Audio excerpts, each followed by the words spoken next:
What's up, Legion? Welcome back to I Still Call It a Lariat. Little bit of a change in scenery here. Mr. Slim Burgundy joining your boy Steve Zapf to do our AEW reviews from now on. So this is AEW for the last week. We are going to be switching some stuff up. Hound, unfortunately, is going to have to take a bit of a leave of absence from the show. He has some personal and professional things he needs to take care of, but we love him and we can't wait for him to be back whenever that is all set. But as always, Slim, we are happy to have you, buddy. How you doing today? Not too bad. How are you doing tonight? Man, I can't complain. I cannot complain. And even if I could, no one really wants to hear about it. Oh, trust me. I think both of us could complain, but you're right. Nobody would want to hear about it. No one cares. So as I've said, this is I Still Call It a Lariat. We are the mediumist pro wrestling podcast on the planet. I can guarantee you that we are the best pro wrestling podcast that is being recorded at this exact moment with these two people right now. We are. I don't know. There might still be another one that's even better. That's scary. Poor bastards. So before we get into the wrestling talk, as always, guys, we're going to get into the nonprofits that we help promote and support.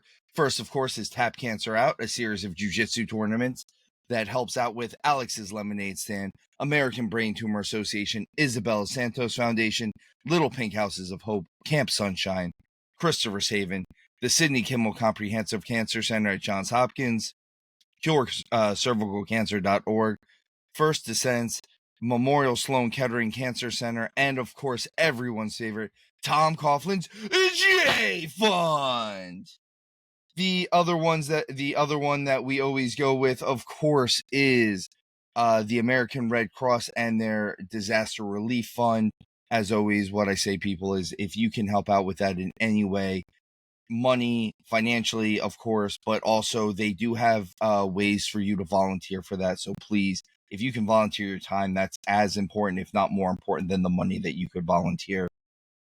And because they are both near and dear to our wrestling community heart, we have two GoFundMes now. Of course, as always, Chris Bay's GoFundMe, which I love hearing the progress that Chris Bay makes. Every day I feel like I'm a little closer to getting that selfish wish that I have to see him back in the ring. Even if he never does it, though, man, just the fact that the dude is beating the odds, that does my heart good. And the other one, of course, thanks to Slim, I now know about this, and that is Papa Stro. Papa Stro's GoFundMe will always be on here as well from now on. So, and for those of you who might not remember Stro Maestro from WCW days, so Papa Stro Maestro. Exactly. And guys, and before we start, can I give one other shout out and all for a cause that's worth doing it? Especially because Major League Baseball, with their Lou Gehrig's Day, which was, I believe, today or yesterday, one of the two was their Lou Gehrig's Day to fight ALS, Lou Gehrig's disease. Also, Jeff Cannonball, local indie wrestler, has just been diagnosed. He's only 38 years old, and he's just diagnosed with ALS. Jeez. So, yeah, let's that's something that we definitely I don't think put enough research into to see if we can come up with something. If I remember right, wasn't that what Stephen Hawking's had and ultimately passed from? I believe so. Yeah. I will say this though, the one shining star that I give to the wrestling community is always through these nonprofits, especially the GoFundMes for the different wrestlers and stuff like that. You know, the wrestling community, I constantly say we put the fun in the dysfunctional family, but when it's something like this, we really, really gang together and help people out, help the people out that work the hardest, the people in the ring, the people behind the scenes.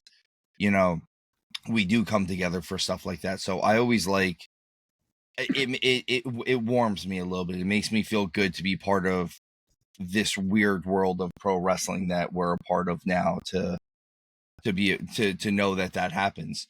But with that sentiment, let us move on to us. Burgundy, we're supposed to be talking about wrestling. I heard this rumor. It's a rumor that... No, I thought we were going to keep talking baseball. I mean, Hound always says how it's slander that I say that, but I don't know. I think we're a pro wrestling podcast. I mean, you did say we're the most medium-ish, one that's on right now, that's being recorded right now. So right now. So first things first, let's get into a little bit of wrestling news being released, being given around the world.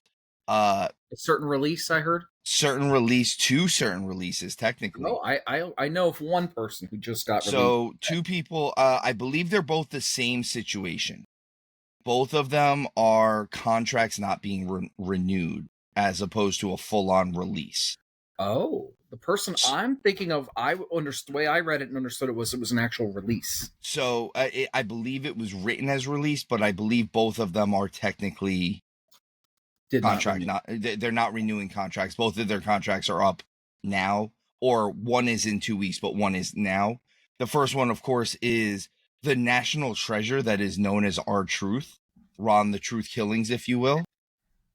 I don't agree with that statement, but I'm not an R-Truth guy. I just find it in WWE it's fine, because there's always the comedic aspect, but Ron Killings is a really damn good wrestler. He's a damn fine wrestler. And I feel like he's nothing but I felt like for the last at least decade he's been nothing but a joke, and that angers me. And I get it, he's getting paid and making a good living for himself, and I can't complain in that aspect. And he's not getting hurt. That's the other thing, is he's not getting hurt. So that's kind of how I look at it.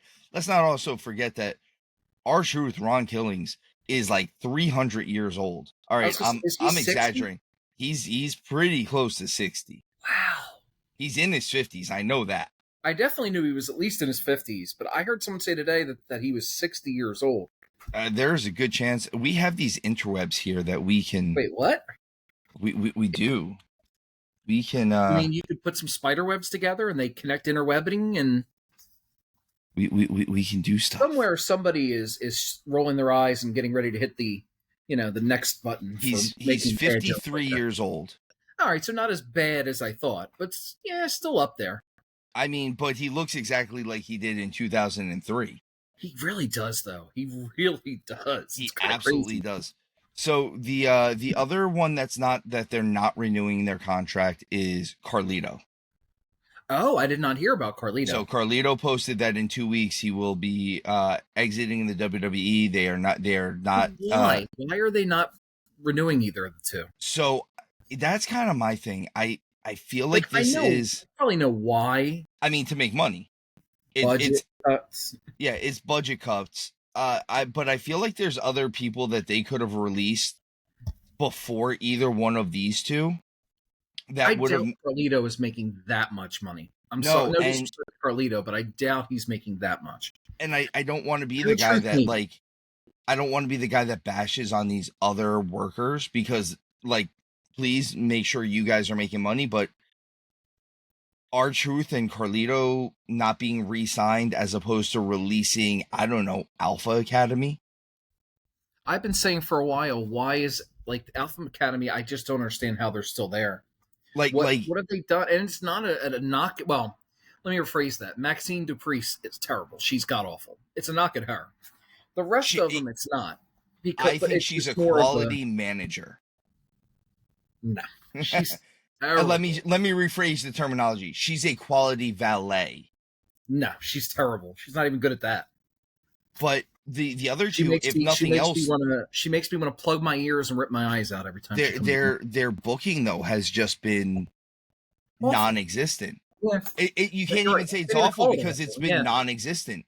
So if you're not even going to be on the show, why keep you on the contract at this point? Yeah, exactly. I just don't understand. At a certain point, I don't know. I'm glad they're getting paid, but I feel like you're holding them back in a lot of ways too. The growth. Maybe she could work her tail off and grow and get better, but it feels like and part of the problem with that, part of the idea of working your tail off is everything is getting lessened. Neither company is really doing house shows anymore. Well, AEW, I don't think really ever did house shows. They were trying to do them for a little while, and a lot of people were taping a lot of mistakes. Honestly, that's really what was happening, and they were exposing some stuff. Unfortunately, because that's what house shows are supposed to be there for, is to throw stuff at the wall. But the difference is, at least AEW allows their wrestlers to do other promotions. They do, and independents and bookings and things. Where I don't think WWE really does that as much anymore. I don't know. So no, because AEW, or I'm sorry, for WWE now, they're allowing people to at least go. They're allowing them to go all over now. They're just not allowed to go to the AEW, because like Natty just wrestled for the NWA. She literally just wrestled for the NWA Women's Title.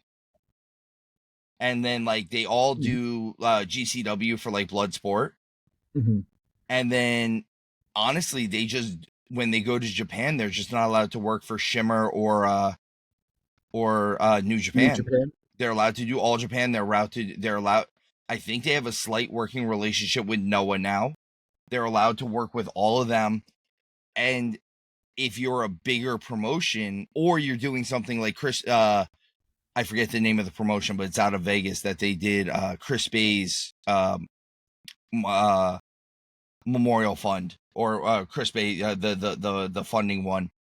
They let a lot of people go. There was a lot of people at that. Like Ricochet was allowed to go from AEW, and then Karrion Kross was allowed to go to it from WWE. So like they let But I think that could have been a special case, because it's, a special show for somebody. It is. So that is one of the good sides of the way WWE is being run now. Is I think there's a lot. Yeah. I think there's a lot of things that they're looking at as Showtime says it all the time. A rising tide lifts all ships, and I think if they just assume that if the wrestling business as a whole is better, that they'll be doing better. I'm not saying that everything that they're doing is right. That is not what I'm saying whatsoever. I think that they're doing a lot of things wrong. Releasing R-Truth and Carlito is probably one of them. The funny thing is we were saying that Carlito and R-Truth would have made a great tag team at one point. Me and Showtime were saying it. We're like, I've seen that. If you're gonna let them do comedy stuff, and you're gonna break up the Judgment Day soon as it seems like they're going to. Well, now they kind of almost like they're backed into a corner to do it, because they're not renewing them. Yeah, I would have let R-Truth and Carlito go off and do kind of a comedy thing, and realistically, they're both good wrestlers. So if you let them do a somewhat comedy tag team, but you put the tag team titles on them at some point, it's not so disrespectful, because at least we know they can wrestle. Yeah. All right, so before we move on, this was actually really just, I have to read this quote to you. This is my buddy Joe. Joey T, who helps out with the Millennium Sports Gladiators podcast, and also he has his own for What a Wonderful Day for a Podcast. It's a horror podcast. Nice. Here's his quote. He said, "I saw some stuff online that said AEW should sign Truth and just have him roam backstage as if he doesn't realize he isn't in WWE anymore. I've heard this. To some of the old WWE guys and ask them where they've been." I've heard this, and it's amazing. I have to admit, that would be amazing. Could you imagine if he walks up? I said it before to one of my other wrestling chats. Could you imagine if he walks up to Mercedes like, "Sasha, how you doing? Man, you a boss." Oh, that would be pretty epic. That would be funny. Jericho, like that kind of stuff. Wow, you let yourself go. Did you make a list? Oh man. All right. With that said, let's get on to AEW talk. So first is Dynamite, and that is going to be from May 28th, 2025. Can I get my quick double or nothing thought process real fast? Yeah, I was going to go over some of a very fast little. Yeah. I thought it was it was a good show. It wasn't a great show. Only reason I got to good, honestly, is because the main event delivered. I think there were definitely some areas that I was kind of sad that it didn't live up to what I thought it might have lived up to. Doesn't mean it was a bad show. I just look at it more as there was some room for growth. I think I know they wanted to do the main event as the main event, the Hangman and Will match. I still kind of think Anarchy in the Arena should have closed that show, and I still don't understand. I told you in the preview what I think of that. I thought of that I thought it was going to be a clusterfuck. I said that, Oh, it right? was. It was absolutely a cluster. Absolutely a clusterfuck. I don't understand that match. I don't understand the comedy in that match. Actually, I totally understand that match, and I understand the comedy in the match. It's unfortunate. It's unfortunate, and I promise I will be nicer to AEW after we get past this point. But it is unfortunate that once the Bucks get into a match, they can't help themselves. I found it to be a little bit funny. I found it to be like, okay, whatever, with the coming out the way they did. It was whatever, but I really was thinking of, my thought process was, why were they even in the match to begin with? Why were they in the match? Why? But like, even the stuff with the music, do something separate with them. Like it just. I told you, that's the one thing TK needs to learn from, is to stop just throwing people and teams together. I will say this, which I appreciate. He wants to get people on the card. I appreciate that. But he's got to stop with we're just going to throw some teams together for the sake of throwing together to have a match. I think realistically, I have figured out one of my issues with AEW pay-per-views, because it's actually being reported now from other people. Like, it's now a rumor backstage at AEW too. So we constantly say how long AEW pay-per-views are. This was 4.5 hours, by the way. 4.5 hours. Like I've said though, I'm torn because I want to feel like I get my money's worth. So from that aspect, it doesn't bother me. But so I also get that as well. But you have to figure it's 4.5 hours on top of an hour and a half of pre-show.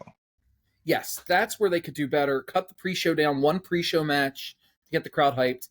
Make the pre-show maybe 45 minutes, if that. You don't need a ton of time. You don't need that. And I think I figured out where my issue is with this. And I think, not being backstage, obviously I don't know this for sure, but my theory is now you and I have spent time in locker rooms. We know what a match board looks like. We know what happens. Okay, Steve versus Slim. Steve's over by pinfall. And then there's a time or whatever. Yeah. 7 to 10 minutes, whatever it is, 8 to 10 minutes, whatever the time spot is. I don't think Tony's giving them times. I think he is. I just think he's giving them too much time. I think because I think he wants to see, because I think his thought is he wants the crowd to go home happy and feel like they got their money's worth. I think it's the same thing with me. I want to feel like I think it's the same thing. So I think in a way he's giving them too much time. What I think he needs to do is trim it up a little bit. See, the only reason why I don't think that that's what's happening is because the fact that the reason why I think that the boys the boys and the girls are deciding their times is, if you look at the matches that are a little bit on the, I guess, the shorter side on AEW shows, if you look at the people who they are, it's the Hurt Business constantly does a shorter match because they don't need to do 20 minutes. Also, they're usually who they're facing should not last 20 minutes with them. So it makes sense for them not to go 20 minutes. But if you actually look, the other one that doesn't go super long a lot of times is Toni Storm. And I feel like that's because she gets it. Like, she knows you don't have to do a 25-minute match every single time. And it's quality over quantity. I think to me, it's also sometimes a little bit more of, what does the storyline that you're telling dictate? Because you're exactly right. You can have a really good short match because you're telling a story that doesn't need to be super long to tell it. Now, like, that being said, I'll give you the perfect example of where they dropped the ball. The FTR, Daniel Garcia, Nigel McGuinness match should not have gone. What was it? It was around 20 minutes. Should not have gone that long. It should not have gone that long. And the ending doesn't make sense. Having Daniel Garcia be the one, and he passes it. I don't care about the passing out part. All right, he doesn't surrender, whatever. Nigel McGuinness should have been the one taking that pinfall. Made because he's not going to wrestle anymore.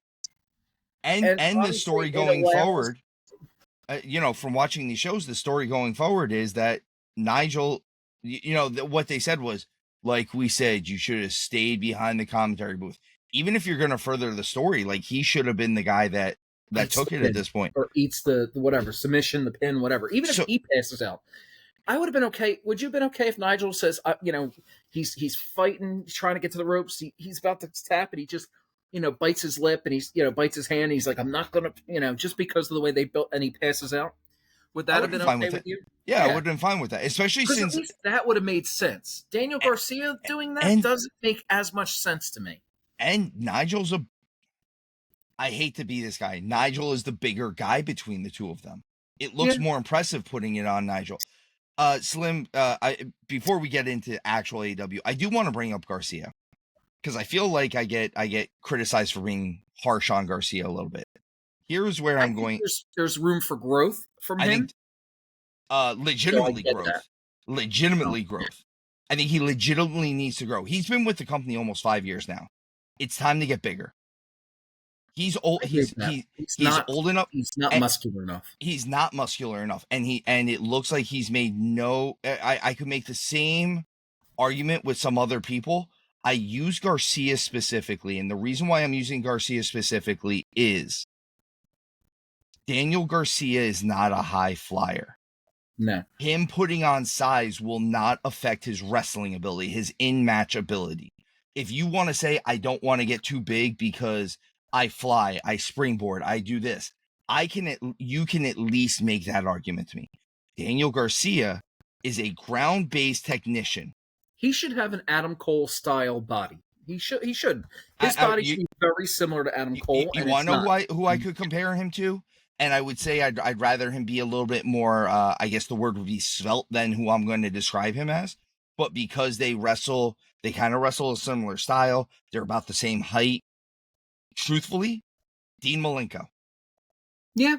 You give him Dean Malenko where he looks like he's a little bit more solid.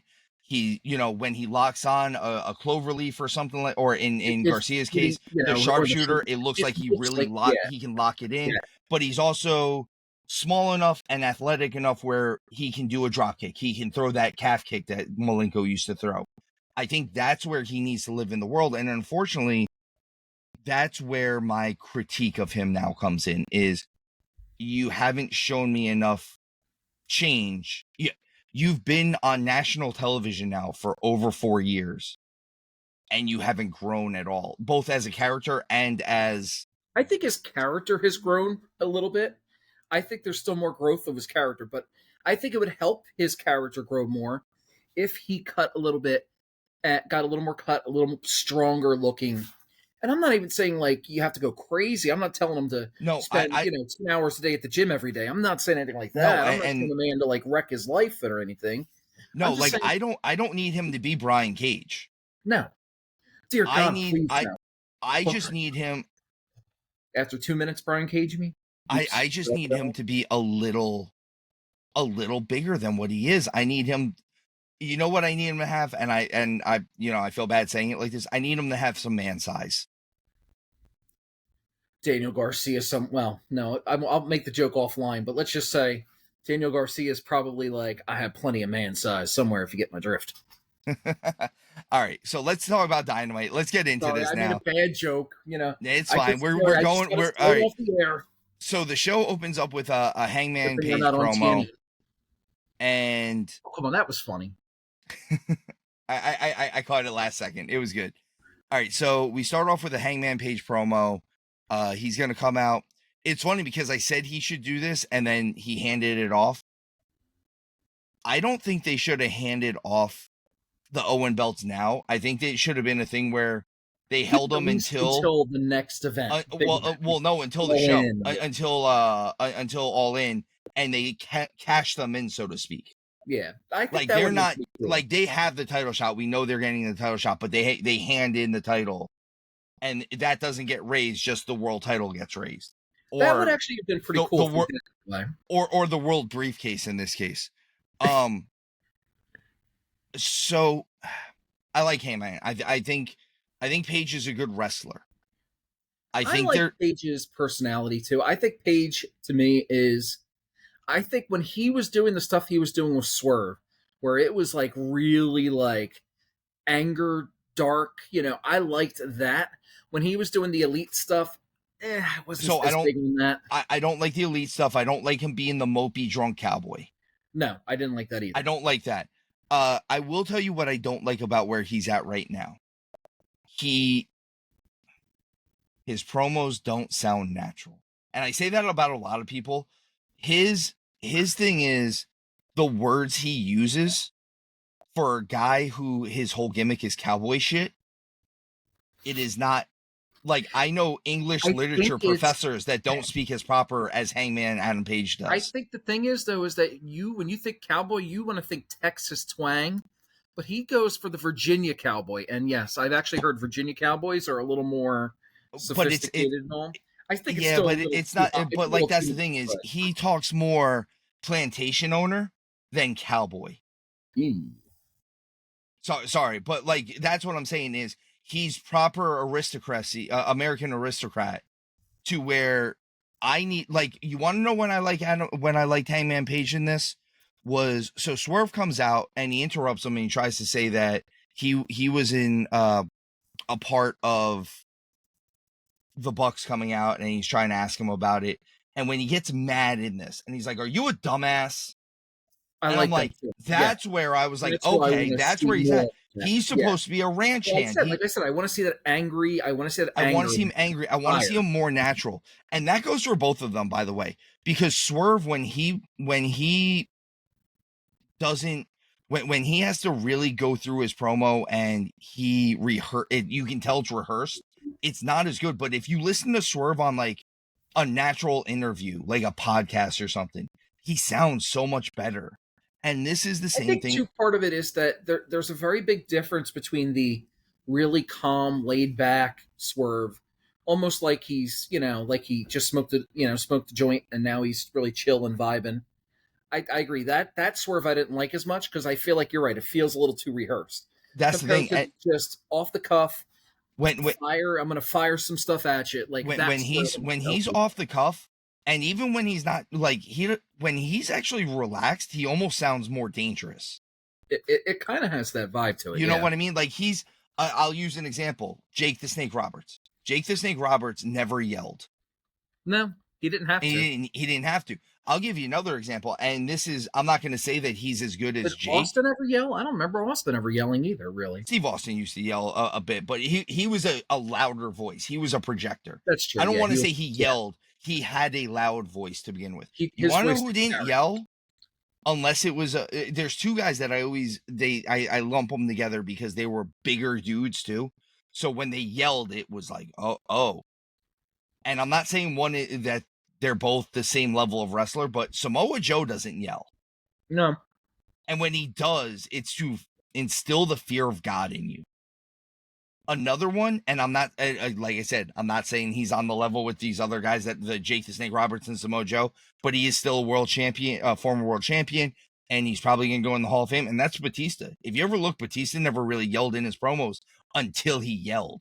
And then you had a 295-pound man yelling at you, and it was like, oh, that's kind of nerve-wracking. Yeah, no, you're right about that. This, and then even with like Ospreay coming out, I kind of, in a way, I liked a little bit of I liked that it was almost like they were planting this. Maybe I'm wrong on this. I almost got the feeling they were planting the seed that maybe Ospreay was going to turn heel.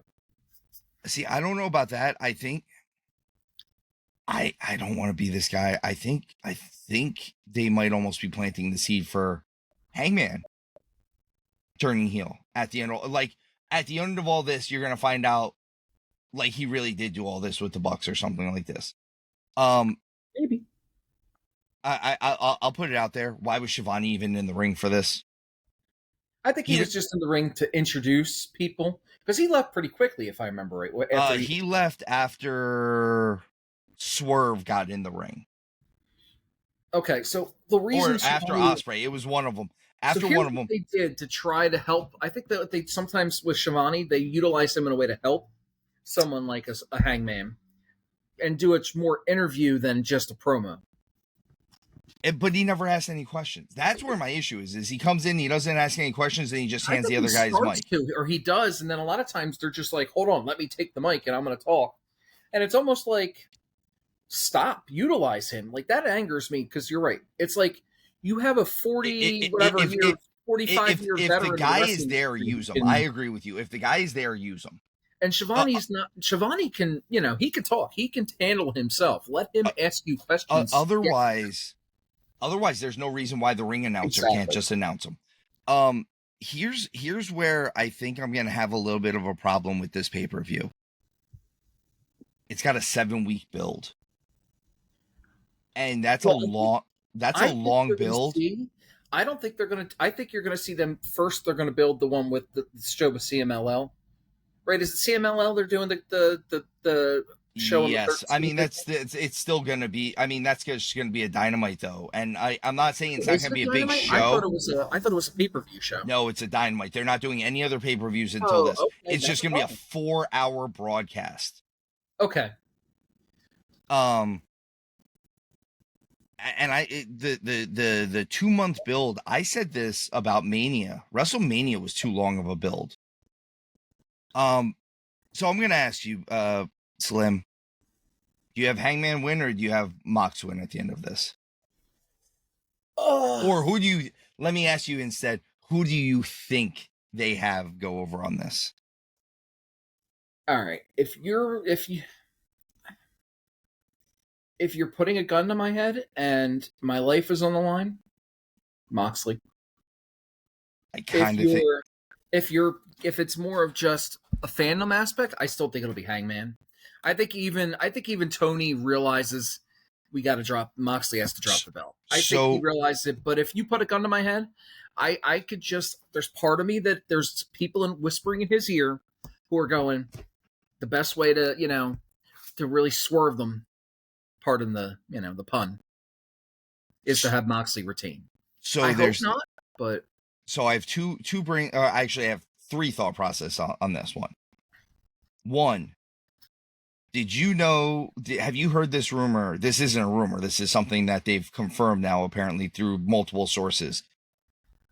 Tony didn't have the winner for the main event of Double or Nothing until Double or Nothing. Yeah, I haven't heard that, but that doesn't shock me. That's not unusual. That's not as unusual as you think. In this case, it's more unusual than it should be, because you've been building something with this Moxley thing. And I say it all the time. If you have a beginning and an end, the middle you can pivot. But but Vince McMahon was famous for writing stuff last minute all the time of all different shows, of all different, Yes, but for the long term of his storytelling, Vince had a beginning stuff all the time. But it was when he wanted to change. It was when he wanted to change stuff. He would change at the end too. He would do it all the time. But also, Vince got stuck in his ways. Montreal Screwjob. What now? What? What was that? What was that? That's a little different. You're right, Slim. Yeah, I agree. But that was different too, because you had 3 guys who didn't want to do the same thing. Ospreay and Hangman were who was all about himself, aka Bret Hart. Ospreay wanted Hangman to go over, and Hangman wanted Ospreay to go over, is what I've heard. So they didn't make. But you're right. That's something you actually have to kind of. That's something you have to kind of tip your cap to, that they get it. So I tip the cap to them. My thing is, this is leading. TK needs to pull them aside. The 2 of them have them sit down in the office and just say, "Look, why do you think that he should go over? Why do you think he should go over? Well, here's where my vision was. This is what I want to do. I think we can get best there if we follow this path of having, person A or person B go over. I think that would have been a good way for him to do it. I think Tony trusts his talent too and respects their opinions. See, that's the thing, TK. Almost too much frustration sometimes with TK. Whereas Vince was the other way around. And Paul's starting to become that way too, where Paul's becoming almost like, my way or the highway. I know everything. I don't. The only reason why I'm going to disagree with you on the Paul part of it is I said he's starting to. He's starting to in some ways. I think Paul gets it more from above him, which is possible. It's possible. So here's the thing: is Vince got stuck in his ways, and in Vince's mind, Vince was God. Can we also not run out the probability that Vince is still doing things, manipulating things behind the scenes? I'm sorry, but if I want to say no, he's not, but there's just part of me that just thinks that Vince is still involved doing stuff. So there is a way that he can be doing it, but I don't think it's through Triple H. I believe that the person. No, Stephanie doesn't want anything to do with him either because he's dragging her name through the mud. No. It's going to be through Bruce Pritchard. Oh, true. Bruce is the guy. Is the guy. All right. Now that we went on that tangent, let's talk about this 6-person tag match. This was Mark Briscoe, Mike Speedball Bailey, and Willow Nightingale versus Gabe Kidd, John Moxley, and Marina Shafir. Marina has not gotten any better in 10 years in wrestling.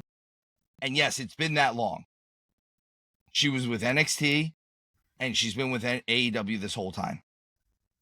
Honestly, for her at this point, I'd rather she just go away. Do like a UFC. Well, yeah, that would be the number one thing. Go away. Be like do UFC type stuff. That's where she should be at this point. Like, don't try to wrestle. Just submission holds and that's it. Because and as often as possible, tell her to do almost nothing. Just stand in the corner. Don't do anything if you can avoid it. Moxley during this match actually just doesn't even sell stuff. He kind of just gets hit and then walks around and makes a weird face. That's not really selling. That's just like he wasn't making a pain face. He was just making a Moxley face. If that makes sense. Moxley face is kind of a pain face, if that makes sense. Yeah, but it's the same face that he makes during his promos. But the match itself, I mean, whenever you have Mark Briscoe involved, it's going to be fun. I love Briscoe. Fun match, but I don't know if AEW version of Speedball has me going along with him or going away from him right now. It's a weird situation, and again, I gotta see. Can I ask you this? What would you think if here's a tag team for you? That not yet, but maybe within the next few months, a heel turn by Speedball Mike Bailey and him and Ricochet team up. I can see that. That would be a pretty damn good team. It would be different. I don't know if Speedball can muster up enough meanness to be heel though. I think I think his personality is his personality. Like I think what he projects is really who he is. Probably.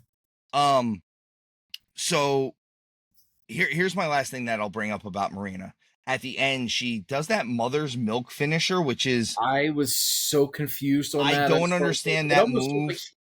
I get why it's called mother's milk. It's basically the whole... She's like smothering you in her breast kind of thing. Yeah. And like it looks weird. It looks weird, and I don't understand it. And I'm someone who trains... It's supposed to be a choke? It's supposed to be. And I'm someone who trains in MMA. Like, I train in jiu-jitsu. And knowing that I train that way... What is the reason that when she locks that in the way she does, that you don't just kidney punch that person? Exactly. If she did it standing and almost like a front chancellery, at least that way it would look. Well, that's the thing. If she did a normal, if she did a normal guillotine, I could see it. Like I think that would be a better spot. But this mother's milk thing that she does, and she puts guys out with it, which really annoys me. I think she takes a lot of liberties with some of the male talent. And with that said, I think if it was 10 or 15 years ago and there's a lot of guys that would have turned around and be like, oh, I didn't realize it was you and tagged you. I'm not saying that you should beat women, but what I am saying is you're in the middle of the ring and you're a performer at that point, and that's how you would treat any performer at that point. So I'm not trying to say you beat women. What I'm saying is at some point, someone who's been in the business a while is going to probably do something like that. Hopefully not to the point of that.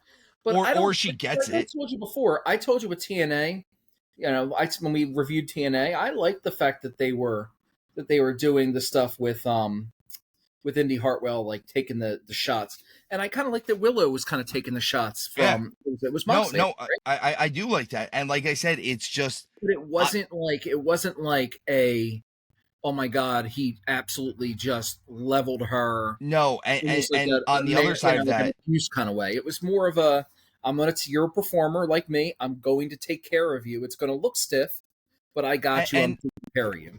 And Willow and even Indy and them, a lot of it is like, I'm going to toss you out of the ring.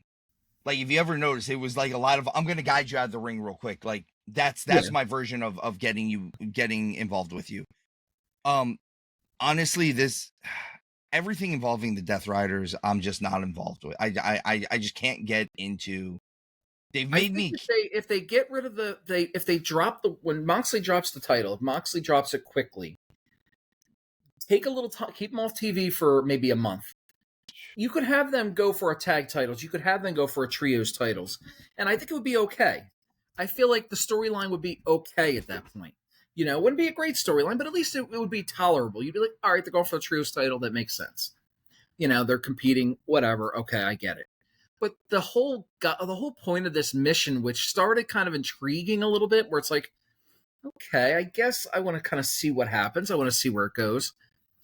The Young Bucks, at least from the guys, at least from what I've gathered from what their promos and everything so far, is kind of the guys of they don't want to get into the crosshairs of Moxley. Like they're kind of trying to stay on his good side because they're worried Moxley would try to take them out. So at least I kind of understand them being there, but like I said, with the Anarchy match and that kind of stuff, I don't think they should be involved. I don't want them there. I understand it in the sense that, yes, they're trying to stay out of his crosshairs, but also the other side of this is Moxley's whole thing was, I don't like what the company has become. Yeah. And then he teams with it in a lot of ways are what the company, you know, they're the reason why the company is the way they are. Exactly. So it really does make sense. All right, let's get on to the women's tag team match though. We've got Megan Bayne and Penelope Ford versus Harley Cameron and Anna Jay. I thought this match was friggin' that got a little ridiculous. It got a little rough. I want to point out that this is the second broken nose of a superstar in less than a week. What happened? It was a broken nose? She broke her nose. And I believe it is a slight fracture. No, if you cannot see, my nose is slightly. I've seen a break before. It looks. I think she broke her nose, and that means that her and Chelsea Green both broke their noses within less than a week of each other. What happened to Chelsea Green when Chelsea was on Saturday night's main event, and Zelina Vega went for a 619 that looked really, really bad. And instead, she couldn't fully go away through it, so she just like booped her foot out to like try to get her, and literally just caught her right on the bridge of the nose right way and broke her nose. Harley at the end of this match, if you look, Doc Samson goes to like, and she friggin' told him get the hell away. She like slammed his hand. That's to be fair, your nose is broken. I think that was the case, but I kind of like that. I thought it gave her some street cred in a lot of ways. I'm not saying it didn't. It kind of reminded me a little bit of Dr. Britt Baker, of how like the blood, you know, like that visual or old school Becky Lynch, the man, like when she had it could. I don't think it's a bad thing. No, I mean, I don't want to see her get hurt. I don't want to see anybody get hurt. No, not at all. I think that happened, but that adds a little extra. I feel like a little extra element to her character, which I'm kind of excited for. I want to see what they're going to do with that. I think this match being after the last match was a bad idea, though. If we're talking about it, because the last match was overly booked, and then you have a no DQ match where before they even get in the ring. Overall, I mean, from an entertainment standpoint, it was entertaining. I liked the match. I thought it was bad placement. Yes. That's what I'm saying. And I like Harley Cameron. I like Megan Bayne. I'm a champion of Penelope Ford. I think she should be higher up on the card than she is. Respect, I feel like that she deserves. So, I feel the same way with Anna Jay. I think Anna Jay doesn't get the respect that she deserves either. At least I find her to be solid. I'm going to respectfully disagree with you on this one, only because Anna Jay's promos are not. Well, I'm talking about her in-ring work. Her in-ring work is good. The problem is I don't think they know where her character needs to go. And unfortunately, and it bleeds into her in-ring work a little bit. I almost liked they were kind of they cut a promo where they were kind of like doing the TNA thing with Trish Stratus, where it was like, you know, with Test and Albert, you know, tits and ass, kind of like, I actually thought that was entertaining. I was when they were doing that. I hope they let them continue to do that. I am big on Harley Cameron. I think Harley Cameron has a place. I don't know if it's even in wrestling. Been doing this. She hasn't been wrestling very long. She's only been wrestling like 3 years or something like that. Well, and here's the thing is that woman is highly talented. Just in general. She legit, like the ventriloquism stuff is legit. And she can really sing, and she can really play guitar and stuff like that. Like, she's super talented. She was in a band, if I remember right. I heard she was actually legit either in a band. Well, she does her own theme music. She does her own theme music. She does. I think she has something like that. When the Iconics went off from WWE, she did their music in TNA, and then she has like 4 or 5 videos out, music videos with like Scarlett Bordeaux and Shotzi Blackheart and stuff like that, which I didn't know either one of them could sing before that either. And it, like, she's really, really talented. I don't want to take anything away from her, but my only thing is she's still green. She's definitely still green. She's very green. I think she could be successful in almost anything else other than wrestling too, though. Like, she could go do a stage show somewhere, or like just go have a music career. Do you think that if she became a ring announcer, that might be the way for her to go, or do you want to see her get better in the ring? No, and I'll tell you why. I don't think her voice is right for ring announcing. So, do you think she should stay, keep on her path as a wrestler, or you think more? I think so. I think right now I would keep that path. I think she's over with the fans, and that's a big thing. I think the fans love her. I love her, and part of it is because I like that she brings elements of her. Yeah. It doesn't feel forced. It doesn't feel like a character per se. It feels authentic. It feels real. She gets the entertainment aspect. All that feels legitimate, which I like. Exactly. All right, so Megan Bayne and Penelope Ford win this match again. Oh, by the way, the lead pipe shot and shots to Megan Bayne is a friggin' beast. She's so good. She really is. She is so talented. I will give AEW a little credit because I don't normally give them credit on their camera shots. Hold on, hold on. Let me write this down. June 1st. One of their camera shots, they managed to make sure you don't see it as well. I'm sure everyone else saw it in the world, but Penelope Ford actually missed that Doomsday device at the end of the match. Like, full on missed it. Like, the clothesline went over the girl's head. So, can we also give them one other? Can we give one other shout out of a plus to their TV production for AEW at Double or Nothing? That visual of the blood and the scissors and all after the Ricochet. That visual was awesome. So I just want to make sure I throw kudos to their production team for that. So let's the next match on here is a trios match. This is what I have written here. Ops versus Frat House. It was a squash. Really? What the hell is this? I know it's a squash, but they gave him a real entrance too. I know. Here's where my issue is with this. And this is actually a real legitimate issue. This is how they started their 9:00 hour. I think if they did that in the middle of the hour, it wouldn't have been as bad. You have to have something hot to start it off. Match placement. I'm not going to talk about this. The next thing we get is we get the debut of Tekla, and she attacks Jamie Hayter. So here's where production wasn't as great because you don't even see. I think if Hayter started the hour, would have been much better. I think that would have been better. Tekla, you don't even see Tekla in the ring at first. Well, you don't see her come down. I thought that was actually intentionally done. I don't think it was. I think because she's a spider, the idea is she crawled up and you don't see her. I don't think so. I think they just shot the entranceway the wrong way, and they were.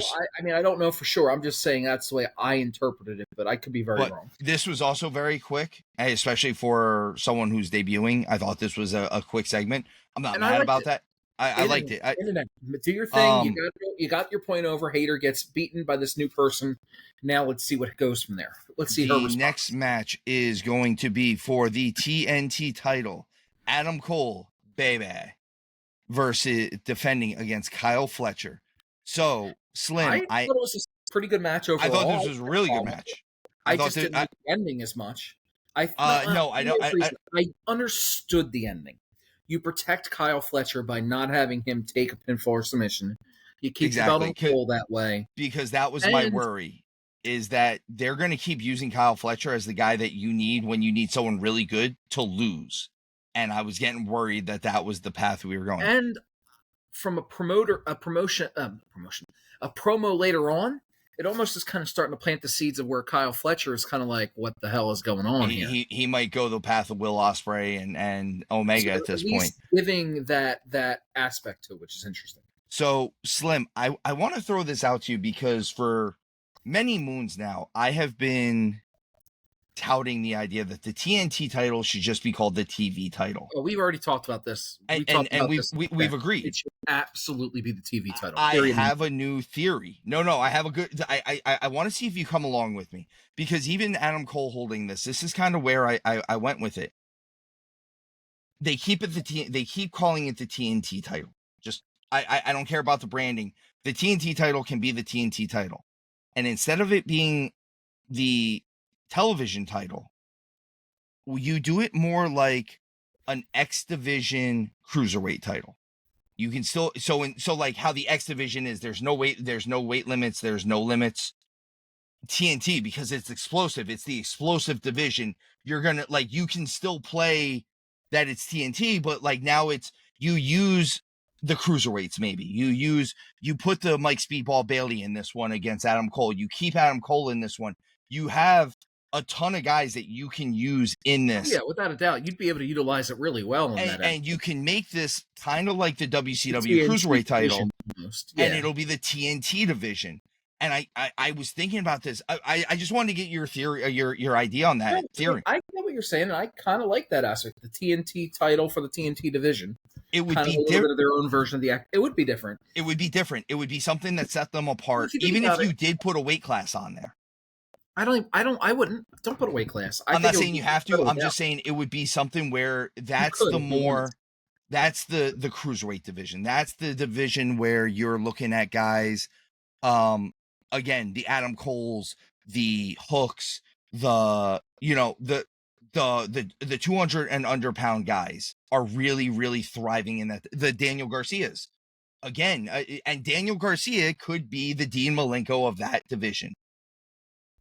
Oh, without a doubt. I think it would give him a way to thrive. It would give him all the way to really... Adam Cole, to me, with Adam Cole, I think eventually you have to take the title off him anyway, because I think he should be in the world title picture. You may not agree, but with Adam Cole, baby, does have world champ possibility to him.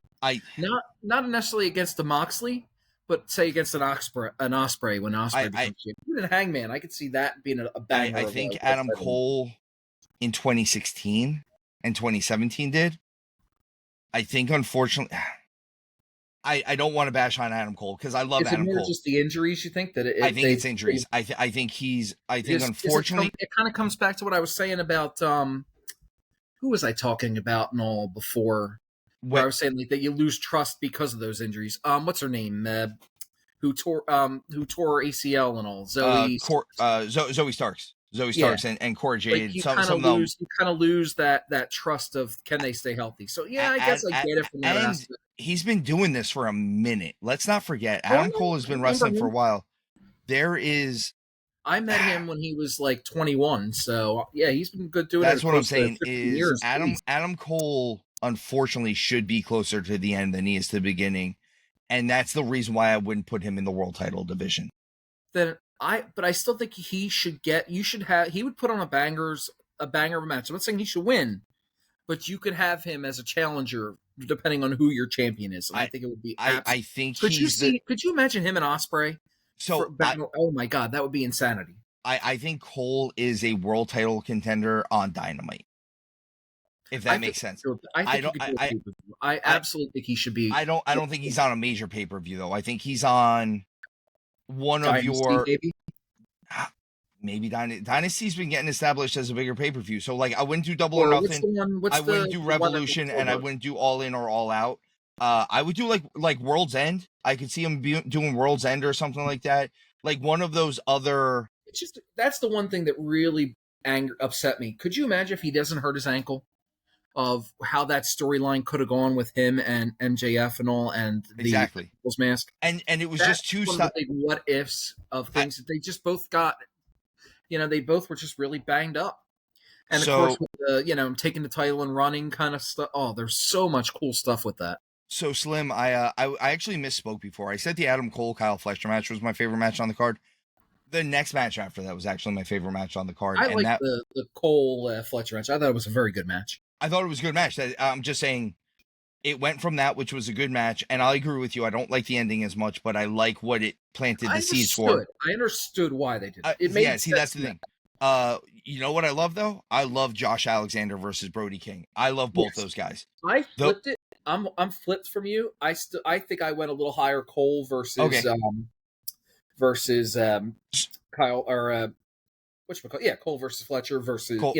Yeah, so we have the same two favorite matches. We're just flip flopping on where that. My thing is I like Alexander and Brody King because I like a smash mouth match sometimes. I agree with that, and Brody King's ability to do that smash mouth style with later guys and smaller guys, and it still looks devastating, but it looks like they can still put some harm on him in a way that, like, his ability to sell something, like, it's like, oh, he goes to hit something big, they get out the way with their speed, and it looks like he gets, he takes some. He's not afraid to take a bump. Yes, and here's where my issue is with this match. I have one issue, and that's that Josh Alexander lost this match. And Josh Alexander, since debuting, has lost. Do you think it should have been the other way around? Yes. Where Fletcher interfered? Maybe. My thing is Josh Alexander has lost way more than he's won since debuting. Well, I think he's only wrestled like 3 matches, to be fair. I'm pretty sure it's only 2 or 3 matches he's wrestled. I think, but it might be 4, but I think, or 4 or 5, but I don't think it's that many. I'm pretty sure it's not many, but he's like 1 win and all losses after that. And that's a weak debut for a guy that was a world champion in another promotion. I think you're going to see him. I think the reason too is because they want him to show a little more established within Don Callis's, his stable, and I think that's where you're going to start seeing. So, because that stable has a very 80s vibe to it. I like guys in that stable. I still can't get on the Don Callis vibe. I'm sorry, man. I'm just not a Don Callis guy. I like that stable. I like them. I like the guys. I'm not I think his ability to draw heat. And maybe this is where, as a heel manager with my, with the stable and everything, like, I get that. I have respect for what he can do. He can draw heat. The fuck Don Callis chants that ring out, and they are strong. It's not like we're doing it to be funny. It's a legitimate. Oh, no, I actually don't think there are a few people who are going to jump over the rail and try to kill him. Like, it's legit. Like, it's legit hatred. So I'm going to throw this idea at you, not off the Don. I agree with you about that heat being real, or that it's go home heat. I'm not sure which one it is, but either way, people hate Don Callis. I think it's heat. I think it's real. I think it's a legitimate, I want to see him die kind of heat. So if Josh Alexander, they finally give him, first of all, they have to start giving him some wins. They have to give people in this team some wins in general. The Don Callis family loses a lot more than it wins, and I think that's a little bit of a. Like I said, I think it's kind of that 80s throwback to a little bit of that 80s big heel stable, where you're going to have a lot more losses than you are wins. They're not losing. Agree with that, but they're not losing big matches. They're just losing in general. So here is what I was going to say though. Josh Alexander, you give him a few key wins. Mm-hmm. You get Takeshita back on the winning streak. I think I remember, I think he won a collision, if I remember correctly. I think so. See, here's the thing. I love Takeshita. I absolutely love Takeshita. I do too. So here's what I'm going to say. You put Josh Alexander and Takeshita as a tag team for the Callis family, and you have a tag team that can challenge the Hurt Syndicate. I agree with that. That's what I'm saying. That's what I was trying to get to is intriguing way to eventually and the Hurt Syndicate drop the belts if you want to go that route. And at the same time, if you put that tag team together and they stay as a steady tag team together, once he's healthy again, you have Buddy Matthews and Brody King together. And you have those 3 teams outside of just FTR now that you can all throw into this team of this 4-way kind of smash mouth, very athletic tag team division. And then depending on what MJF does, if he eventually stabs them in the back, that could also lead to another team potentially. That leads you to something else too. Like there's a lot that you could do with that. And by the way, TK, like I said, I'm for sale. I am for sale, my friend. If you like these ideas, my email's in the description below. We can talk. We get the face-off between Tony Storms and Mercedes Moné. Storm. I know a lot of people that were kind of like on it because they don't think Mercedes is very good at a promo and all this, that, and the other. I love the segment. I thought it was fantastic. I love Tony Storm. I actually thought Mercedes did decent. Did she hold her? I thought she did enough to hold her own. Was she, oh my God, Mercedes is awesome? No. I'm not saying that. I thought she did a good enough job to where she kept what she told. They told the story that I wanted to hear, which is, shit, they're about to lock up and beat the shit out of each other. Here's where I'm at with Mercedes. There's 2 things during this segment that threw me off a little bit. One, at one point during at the end when they do the schmaz where they're about to hit each other with their finishers, Mercedes rolls out of the ring and is like, "Don't you ever put your hands on me." And I'm like, well, but they're gonna have a match. That doesn't work. I think I understood what she meant, and I get it, but it was that one tickled me a little bit. The other one that I'm gonna say is when Tony was staying in the ring and she was doing her little dances and stuff like that. And if you look, Mercedes goes to do her thing. No one's looking at her. No one is paying attention at her. No one.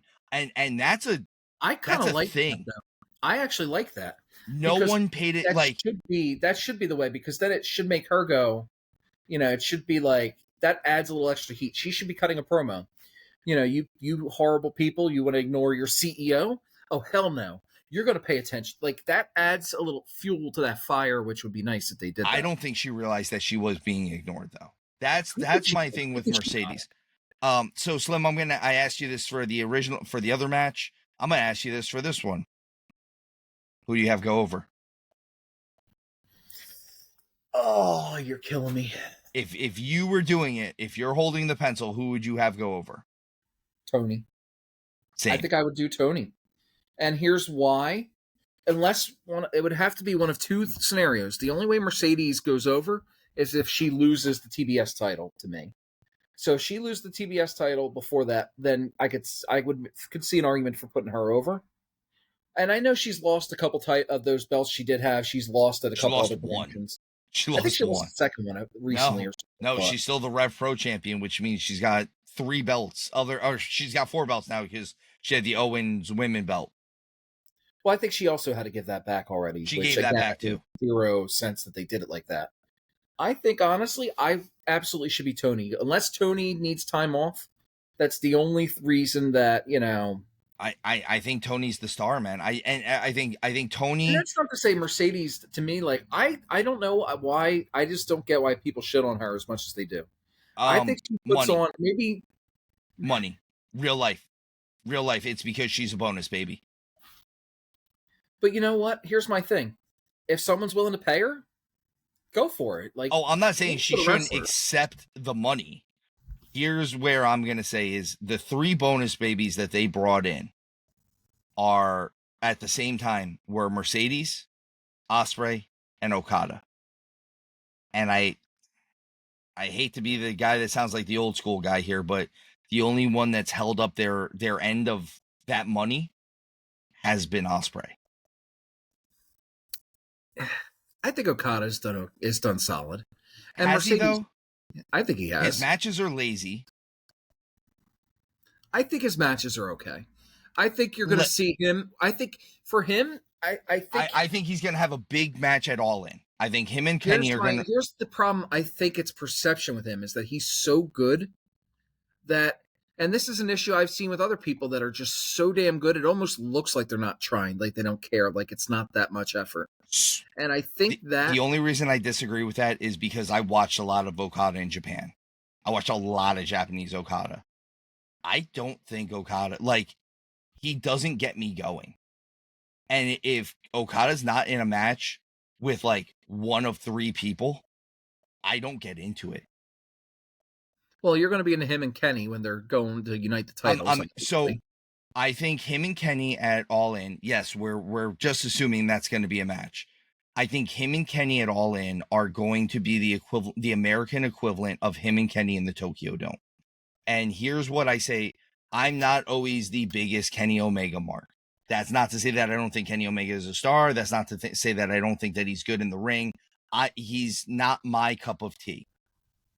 With that said, we say it all the time on the show. Kenny Omega in the Tokyo Dome in Japan is a different animal. And if they can channel that at All In that big stadium, that's different. That's a different animal.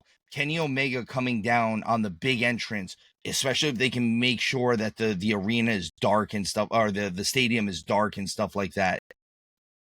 Kenny and Okada in the dome is different than Kenny and Omega, or I'm sorry, Okada and Omega anywhere else in the world. They're a different animal. It's like they're almost two different complete people at that point. Like Kenny Omega, his match with Gabe Kidd was phenomenal. And that was his first match back from the diverticulitis. Mm-hmm. And I was like, I'm going to get into this match. And I did. I watched that match all the way through and I loved it. And again, it's also a little different with the Japanese culture. When you watch it, you immerse yourself in that culture. Right. I think a little bit of it is American culture, not to sound snobbish even, but American wrestling culture is very, very different. And some of the stuff doesn't translate. And now that we're moving on to Collision, let's say, we'll get a little bit more into that later in one of the matches, because I will absolutely wholeheartedly be angry about the second match on this show. But the first match is Claudio Castagnoli versus Commander in one of the last qualifiers for the international title qualifiers. It was a good match. I mean, it was a good match. They're both good workers, so they're both very good. I know how good Claudio was. I've lost interest in him, and that's why I think having them Moxley lose title and them being off TV for at least a month, maybe 2 months, I think would give them a little bit of a refresh. I feel like I think they need something with them, because it's to the point where there's nothing going on with Claudio right now that makes me want to be interested in him. And I know how good he is. I'm not taking away how good he is. Same thing like Commander. I'm not taking anything away from Commander, but Commander is interchangeable luchador that they don't give a video package to. That is the exact same luchador as every other luchador I see. And I'm not saying he is, and I'm not trying to sound like the ignorant American, but that's how other people are viewing this is. No one cares that Commander was the Ring of Honor television champion, because no one's watched Ring of Honor in a year. But that's also because Ring of Honor doesn't have a TV deal yet, so that also plays into it. You're going by a once every 2 or 3 month show. Exactly, and that's it's kind of just the thing in general. Claudio ends up winning this. He moves on, and like I said, I kind of don't care. But at the same time, he's very good. Fun wrestling. It's fun wrestling. But other than that, it's going to be a good match. We get a little bit of a setup backstage with Ospreay and Swerve, so we'll probably get another Swerve Ospreay match at Fyter Fest, which I think that'll be good. And that might even be a situation of whoever wins that gets a chance to kind of their ideology gets to go through on that. So maybe they'll go help Hangman at that point. Mm-hmm. We get a trio. It could end up being maybe like a pseudo number one contenders type match. Exactly. So we get a trios match. Takeshita, Trent Beretta, and Rocky Romero, Which when did I know when Trent Beretta joined the Callis family? When did Rocky Romero become part of the Callis family? Did he? Same exact time. No, because he was part of No, he was part of Orange Cassidy's group like 2 months ago, man. When what's his name came back from injury. So when Beretta came back from injury, yes, this time, yes, not last. Okay, no, but it's just weird. And then we have Roderick Strong versus. They have to bring back Roppongi Vice in a lot of ways. So it's them from the Callis family versus Roderick Strong and Kyle O'Reilly from Paragon and Tomohiro Ishii. And again, my issue. This is how many times have I harped on this? My issue: just taking some people. We're going to throw them together into a team and call it a day. At least I understood a little bit with the Don Callis family people. But, like, Ishii, what is his purpose other than... I don't like Ishii. I don't mind him. Honestly, I don't. He's fine. It's, for what he is. So what he is, but he's a filler. He's 970,000 years old. He's 5'2", and he can't move. When you need to throw somebody into a match, like that kind of a match, that's where his purpose is.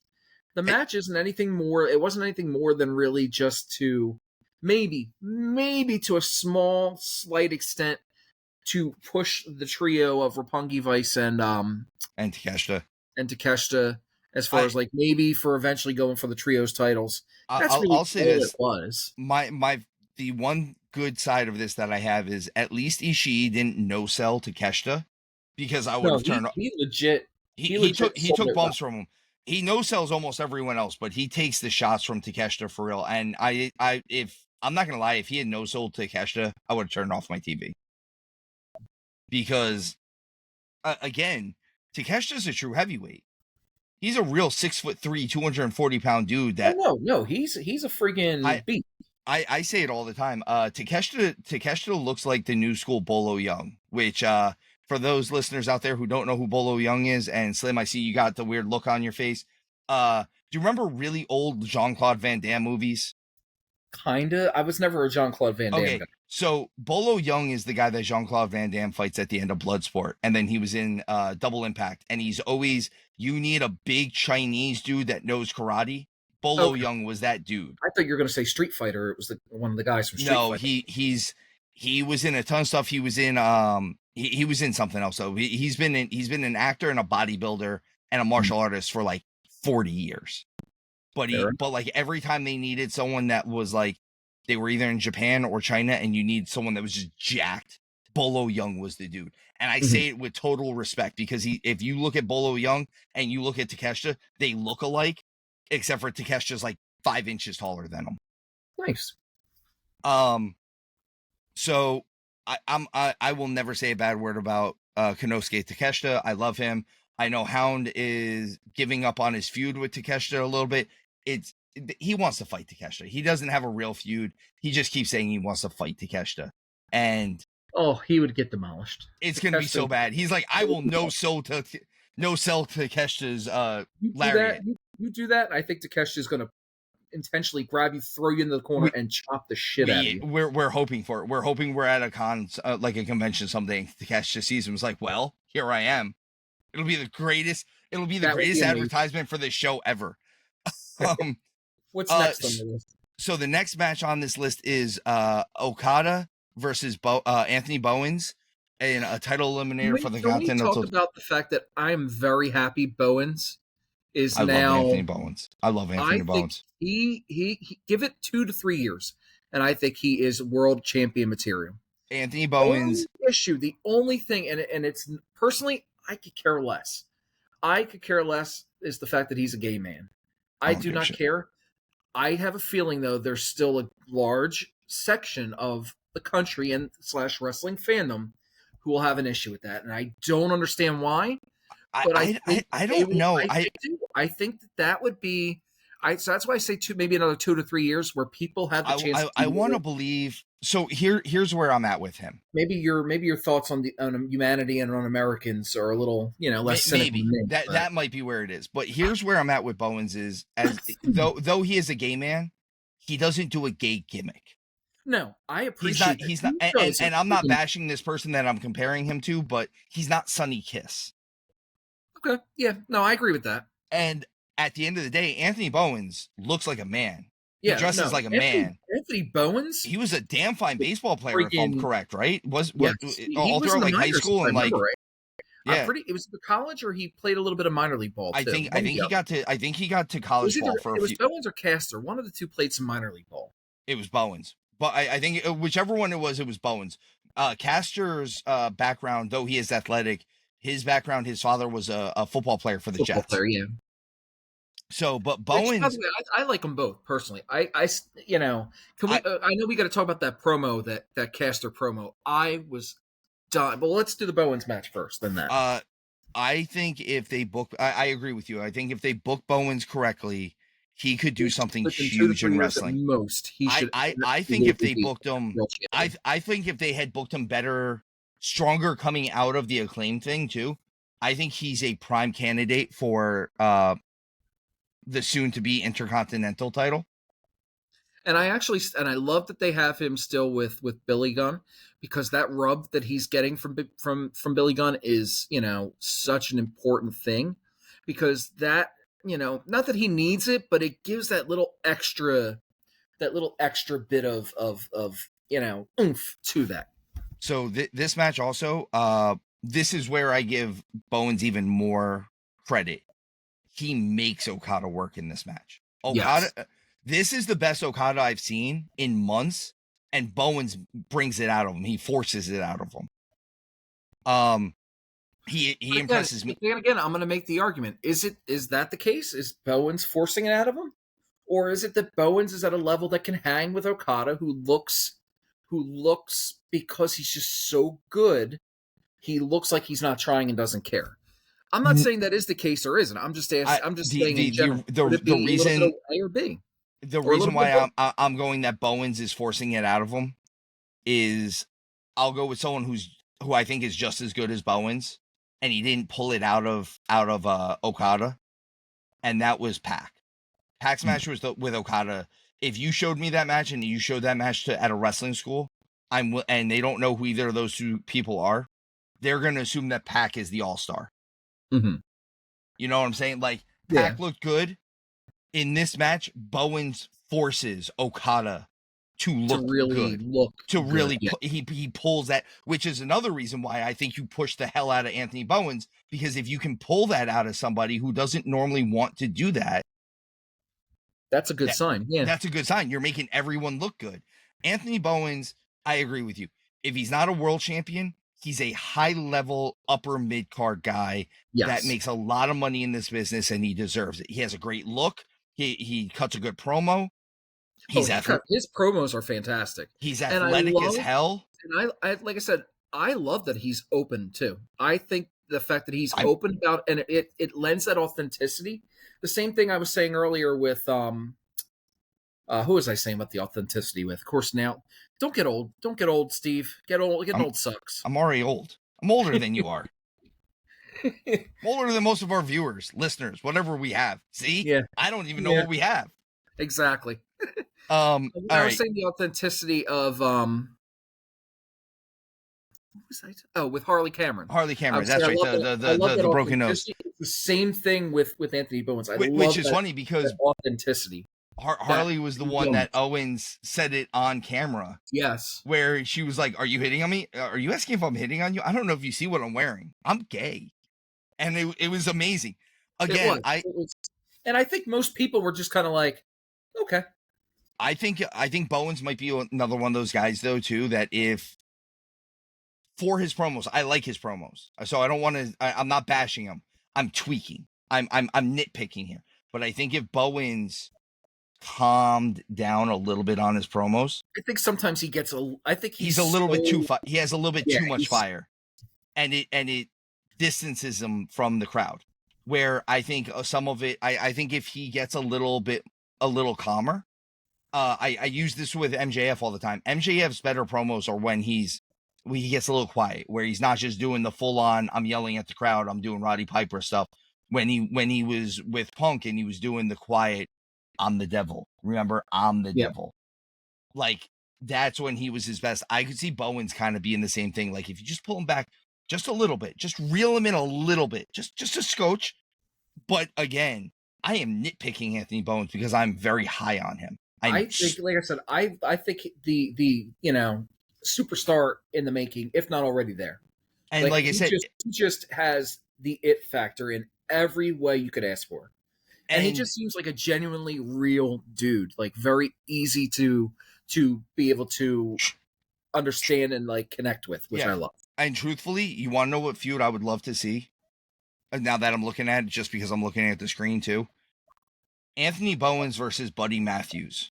Ooh, that would actually work really. That would be a really good feud. You give me like a best of 5 series out of those two, and the last match is like a best of 2 out of 3 falls match. I will be so happy. I'll be so happy. Please just give me that. Again, Tony. So what's next in the list? So we get Don Callis offers Daniel Garcia a spot. We've already got my thoughts on Daniel Garcia. FTR does the open challenge, and Atlantis Jr. and Tepla Rio comes. The promo that they cut, I thought that was pretty good. I like what Dax was doing, where he kept giving him the mic and then pulling it away, and then giving him the mic and pulling it away. It's such a heel move. I love that kind of heelish, snarky jerk behavior. I'm hoping. What do you think about them putting Stokely with him? So I don't mind Stokely. I think Stokely's actually. I think Stokely for them is good. They're solid talkers, but I think Stokely gives them another element. It gives them another element, and I agree. Cool, but I don't have to hear them talk. Even though they're fine talkers, hearing someone else talk for them sometimes could be even more intimidating, and can have a little bit more too. I actually have it written down here because I like Stokely and I like FTR. My issue with what they do with both of them is both FTR and Stokely both a lot of times get very stop and go. Yes. They start something with them, and then they pull back.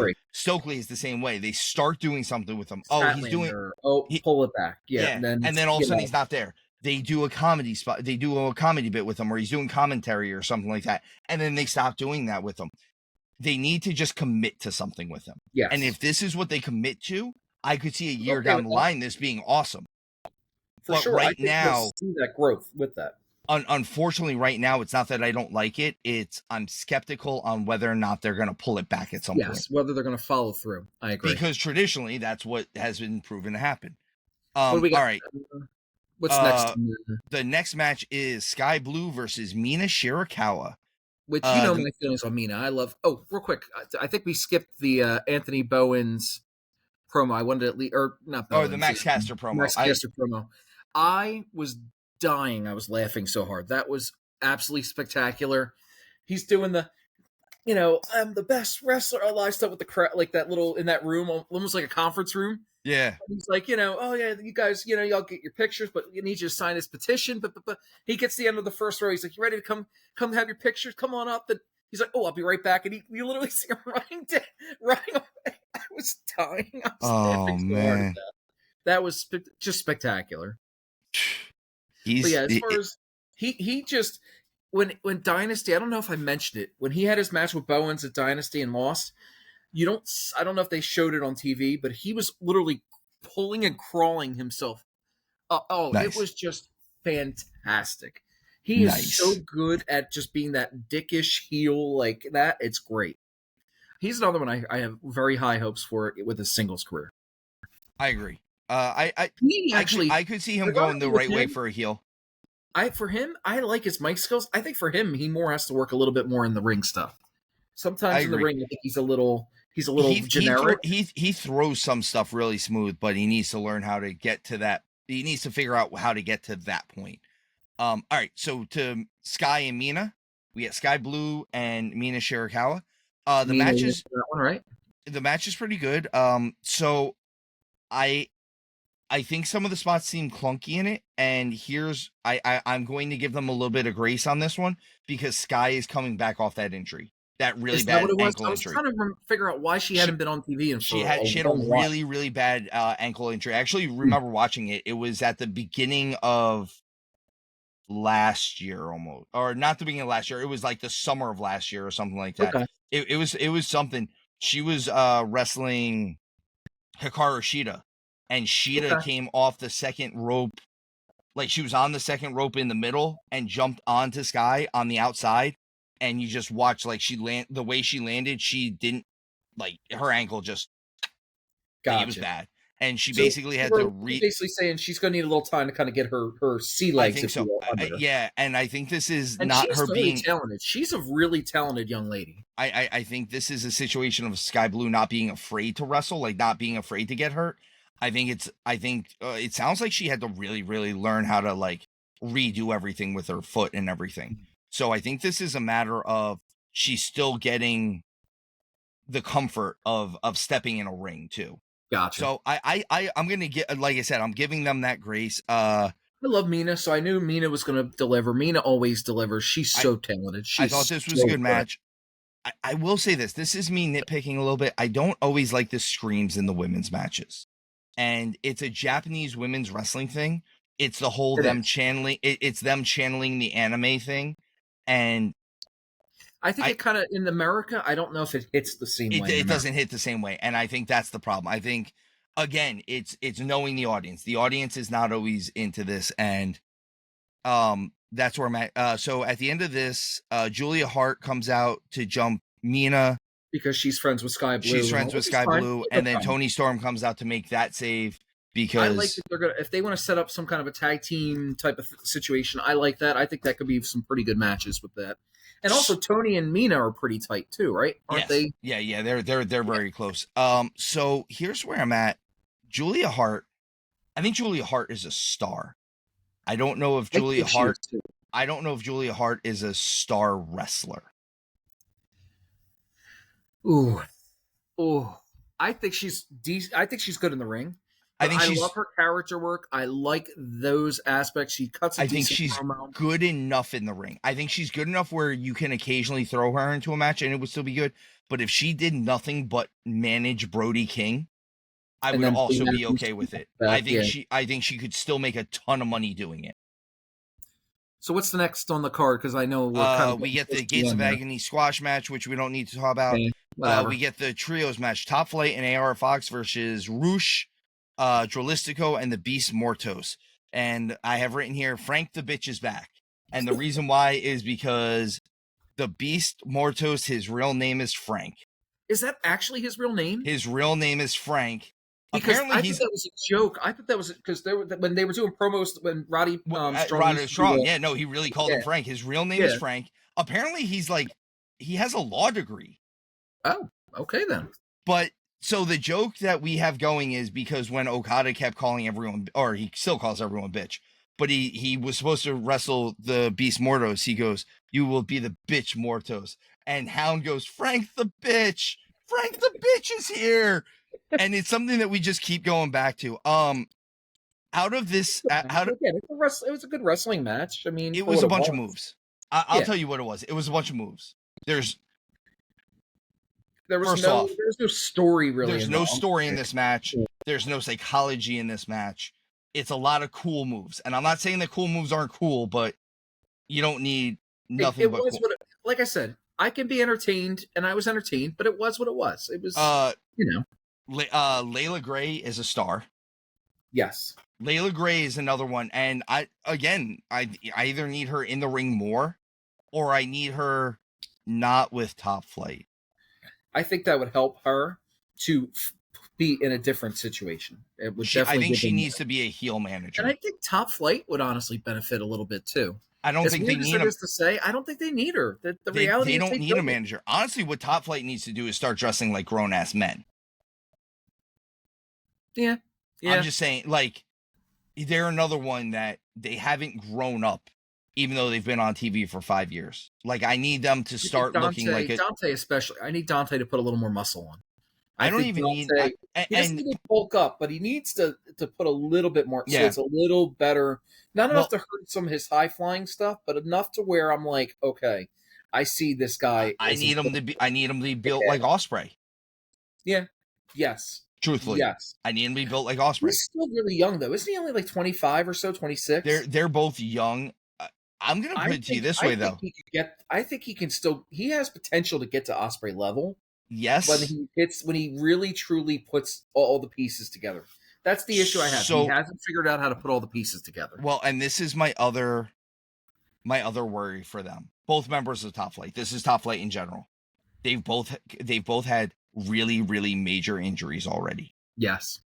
Dante shattered his leg. That's right. He did have He was the one that took the Mexican Destroyer off the ladder at a Ring of Honor pay-per-view, and like his leg like sitted. He had the Sid leg. And then Darius has had multiple injuries. He's always the one that's out because of injury.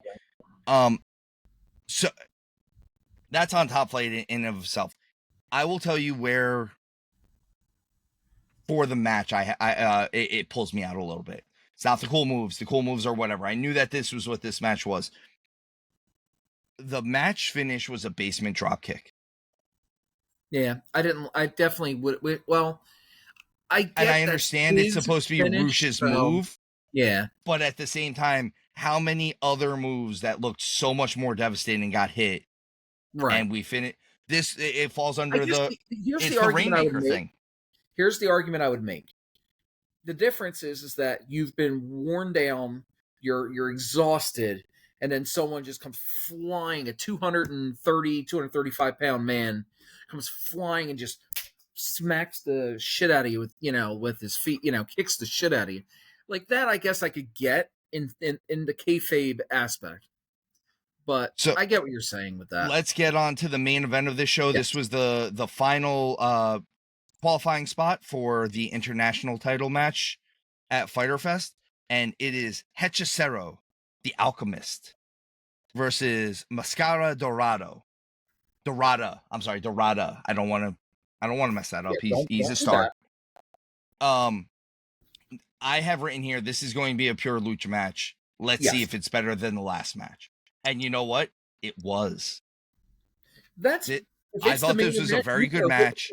If it's the main event and you're going to put a lucha style match on, it better hit and it better deliver in all aspects. So I will say this, there's a little bit too much silly in the first couple minutes of this match. Like the first 2 minutes, there's a little bit too much silly. Outside of that though, this match is pretty good. And once they really start getting serious, they hit a couple of little hiccups here and there. But overall, the match is pretty interesting, and Dorado ends up winning this. I actually thought they might have given this to Hechicero, but I know they're building Dorado up as the new Mystico. What's his other name now? We were just talking about him. I know. Crap. I think it is still Mystico. Or is he Mystico now? I forget which one he is, but he's in TNA. He's Mystico. Is that what he is? He's Mystico, and then because he was Sin Cara. Sin Cara, now he's Mystico. He was in WWE, he was Sin Cara, and he was Mystico, and then he stopped being Mystico for a little while, and then I think he became Mystico again. Like when he went back to TNA, so. when he went back to Mexico, someone else was using the Mystico name, so he stopped being Mystico. But they're kind of setting Dorada up as the guy to take over for him. Mm-hmm. Which that's cool. I'm all right with that. Again, I'd like to have seen a little bit more video package for Dorada to see who this guy was. But This match was good. This match was solid. Like I said, AEW Collision tends to be a lot of just matches. More wrestling, yeah. Just a match. Almost like there's no storyline. Like, hey, we're just going to do a bunch of matches. Which, I mean, is okay. I don't have a problem with that as long as I'm entertained. I tell you all the time. As long as I'm entertained, I'm happy. If I'm not entertained, then that's a whole other problem. I think they could do. I think Collision or the format for Collision could be an hour though. I think. How would this sound? Here's my thought. What if they did back to back an hour of Collision and an hour of Ring of Honor? See, I wouldn't mind that. I'd like that. I said that Rampage should have been Ring of Honor instead of Rampage. Yes. And I think they would have done better, and they could have really have used Ring of Honor as a developmental, kind of like how they're using it. Kind of like NXT is for WWE. Yep. But that was AEW this week. Like I said, overall, I know I went in on them on some things, but overall, it was not bad shows. No, it wasn't. I want to see where Hangman and Ospreay are going to go from here. Hangman, Ospreay, and the Moxley thing. I want to see how much interaction Hangman has with Mox especially with this Swerve thing that's going on and Ospreay and Swerve and all of that. I hope Tony and Mercedes, because they're already interacting with each other. So I'm a little nervous that 7 weeks of this is going to get a little touchy. I think if they do it right, which there's a couple ways to do it right, I think it'll be fine. My main thing was coming out of a paper, and here's the thing: it's not just the go home show for a big pay per view. It's the first event coming. It's the first show out of it. They don't always get. AEW did a good job with that. I thought they did too. I thought this was the best they've done coming out of a pay per view. Actually, in a while. Normally it's been a while since they've done that good of a show. They drop the ball a lot coming out of the pay per view. Their follow up a lot of times is not always what it should be. I'd like to see. I wanted to say one other thing too, and all that just to give AEW a little bit of props on there. I know a big thing is everybody wants to shit on the ratings. Oh my gosh, the ratings are down.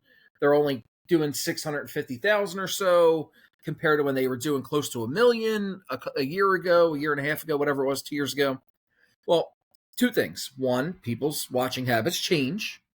And two, finally, we're getting some data from Max as far as the streaming is concerned. They're actually doubling with the number of people streaming versus watching. So they're really actually growing their audience. I've heard that, but also Max's stuff now, of course, they can put whatever numbers they want and all that. That's the thing is both things are private companies, so unfortunately they can say whatever they want for it. I know. I get the Nielsen rating is the main one that they have to go by. And even Nielsen at this point is very different than it used to be with that kind of stuff. It's so much different. Like you can't do 2 million people anymore unless you like Raw and SmackDown do 2 million people. Maybe 2 million. I mean, in a lot of ways, they're also, there's streaming and things involved with those type of stuff too. Well, no, but Raw and SmackDown were doing 2 million people when they were on USA. That's what I'm going by. Is when they were both still on USA, or SmackDown when it was on Fox was doing 2 million people. That was their it's also a broadcast network on them. Yeah. So like SmackDown was like an average of 1.9, and Raw was like an average of like 2.3. I think it was a little less than that. I thought it was only a little closer to 2, like 2.1. Either way, it's still decent. It's still, but like those are the highest numbers you're going to see for television nowadays, because no one watches live television, and I don't ever. That's why I never harp on the ratings. I just wanted to give them a shout out that what I've heard, the data I've heard is that they're doing pretty decent. Well, and the other thing regardless of that stuff, what I do know for a fact is apparently that, for everything being reported is Warner Brothers Discovery is happy with what they're seeing. That's the biggest thing. If they're happy with what's happening and they're happy with what they're seeing, when the time comes for the option year to be picked up, then it'll get picked up. When it comes time for a new deal to get negotiated, a new deal will be negotiated. That kind of. And if nothing else, they're an inexpensive product. That's their big thing. It doesn't cost Warner Brothers. It costs Warner Brothers like next to nothing to have them on the show. And obviously, I know when we're talking how many hundreds of millions of dollars, I know that's not quote unquote next to nothing. No, but our viewpoint, but for a big company like that is no. I mean, but for Warner, like I think a lot of the production comes from the AEW side. It does. Mm-hmm. So Warner Brothers Discovery doesn't actually pay for any of it. So what happens is they're all profit. It's beneficial for them to have live wrestling on. Basically, they're like, oh, we can have live. Well, also, the sports landscape is very different now too. If they had kept the NBA, they would have had to pay at least a year, probably close to $1 billion a year. Yeah, exactly. Well, and that's the other thing is a lot of the shows right now, AEW's ratings are a little lower because they are going head to head with the Stanley Cup Finals, the NBA Finals. Baseball is getting heavy right now, so like all of that stuff is. The fact of the matter is, they're still pulling solid ratings, which is all you can ask for. Apparently, everybody's very happy with the numbers. So, and again, this is a matter of I want to see TNA do really good numbers, and again do really good with their TV deal and all, and get more money come to them, because that means they can get better, pay the wrestlers more. That's my point I'm trying to make. Is I want to see, for the wrestler's standpoint, them to take that leap. I hope so. And to go along with your TNA mention, if they ended up signing Ron Killings to TNA again, and he did the same thing there. Like, he walked up to Nick Nemeth and was like, "Dolph, what you doing, buddy?" It would be funny. Oh my God, he could interact with Santino. Yeah, Yes. You're right. Yes. Sorry. I'm curious to see where it's going to go and all, but we'll see what happens. But this and for all we know, like, let's face it, he just had his match with Cena. He might, for R-Truth, that might be a situation where he might have wanted to get released, and they might sign him to like a Legends deal. It's always possible. I mean, he's in his 50s, so I mean, who knows how much longer he really wants to go on the road and do all that. But I think that's all we have for this week. So like I said, new format. Like I said, Slim is going to be helping me out with AEW stuff, and we'll be doing a little bit different reviews on pay-per-views, PLEs, whatever you want to call them. I call them pay-per-views if you actually have to pay for them. If they are through a streaming network, they are premium live events. So sometimes TNA is a pay-per-view, sometimes TNA is a premium live event. But that was AEW this week. And guys, as always, we appreciate you, Slim. I appreciate you. Remember, check out Slim on VOC Nation, and what was it? Modern Day Gladiators it's Millennial Sports Gladiators. It's on the VOC Nation. Millennial Sports Gladiators. I'm taking a little hiatus till a little later in the month of June for that. But once we get, I'll kind of go with a little recap of the NBA and NHL playoffs soon. As soon as that happens, talk draft for both of them. Got baseball season, football around the corner, so plenty I'll be talking about. Exactly. And as always, guys, on VOC, go check out my new friends, Morgan and Mozart. They're my best friends now, apparently. Apparently, we were besties. You were living your best life on Wednesday. Apparently, me and Mozart are best friends now. So that's a lot of fun. But Legion, we love you. If you enjoy what you've been watching, what you've been listening to, remember, hit the comment, hit the like, hit the subscribe, hit the follow, all those things. Hit them twice if you can. Don't hit them twice because I don't want you to unfollow us. Tell a friend, tell a stranger, tell whoever, tell little kids. It's fine. We don't curse that much. But with that said, guys, remember, tuck your chin when you bump.